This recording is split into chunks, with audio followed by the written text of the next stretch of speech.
Power. It runs the world, keeps our days full and our nights bright. But when it stops, everything in our modern lives grinds to a halt. Those who control it control us. Every day, micronations are pushing back against oppressive systems to make life better for themselves and their citizens.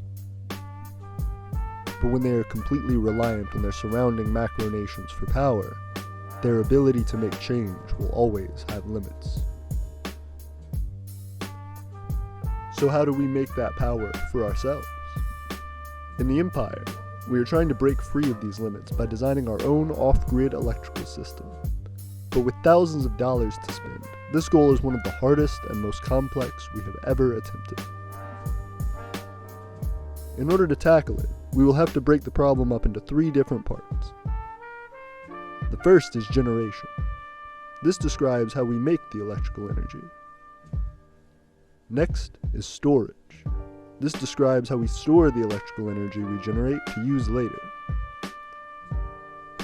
Third, and most complex, is transformation. This describes how we turn the energy we have stored into the proper values to be used in everyday household appliances. In this video, we will briefly cover the first 2, then going back in future videos to develop each in more detail. Now, for generating our power, there are lots of options, but for a small nation with a limited budget, there's one that easily stands above the rest. Solar panels are a reliable, cheap, and straightforward method of getting into energy generation. We chose solar because it was accessible and scalable. Fortunately for us, our first 2 solar panels were donated to us through Tiff's family. And while they put out about 10.5 watts, with the average 740 square foot apartment consuming over 24,000 watt hours a day, we will have to scale up. But when you look around, solar is more abundant than you may realize. To start scaling, we'll also have to create a homemade solar panel from smaller cells, which we did in a previous video. Together, they all put out about 11.4 watts. With the tiny amount of energy we can generate, the more storage capacity we have, the more practical uses the system will have. For our storage systems, we have 2 current projects at hand. The first is our workhorse, our main storage bank of 13 lead-acid batteries. These have a range of sizes and storage capacities, but they all are 12.6 volts, so we can string them together into one large bank.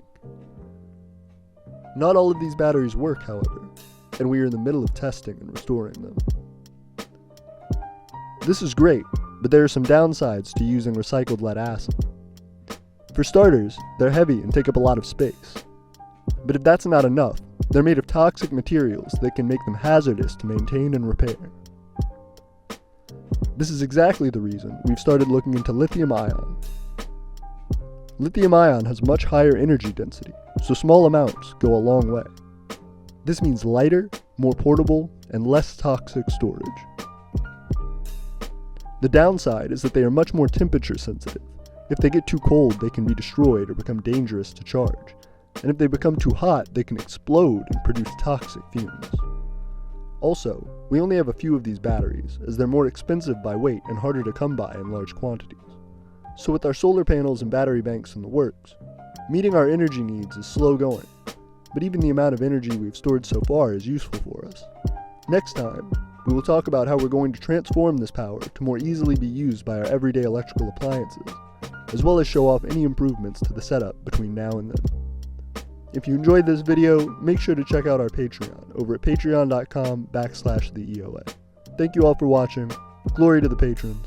Aeternia forever.